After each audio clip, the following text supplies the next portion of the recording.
Søren Bergström and I are writing a book about local economics and localization, because these concepts are crucial to the understanding of what is actually happening. We are at the end of the fourth long wave since the 15th century, and the tide is now once again turning. We will not have business as usual. This is the undergrowth. Now comes the age of transition, where something new will grow. We have to adapt our business and perhaps mitigate the effect of the old falling apart. There is a pattern in the history of mankind that makes us proud. We always try to improve. But the powerful want privileges and they want to impress.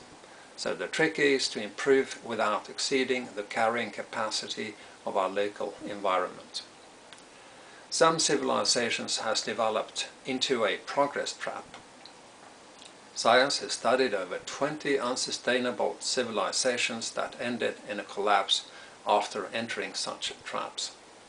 They were innovative, and step by step their innovations created new problems or conditions which they were unable or unwilling to solve. As humans, we are making progress by solving problems. It's part of our daily life. Important innovations in our long progress covers making fire, tools and techniques for hunting, fishing, cattle raising, horticulture and agriculture, money and technique for trade and finance, and last but not least, tools and techniques for exploiting the fossil resources. Typically our solutions causes increased complexity, and with increased complexity follows increased demand for finance and energy. The particularity of our modern society, the American empire, is that it has become so dependent on credit and oil. A growth imperative is built into our economy via the credit-based system. Exponential economic growth has been possible for 150 years. It has been at the cost of recurring crises in our ecological and economic systems and in our energy system.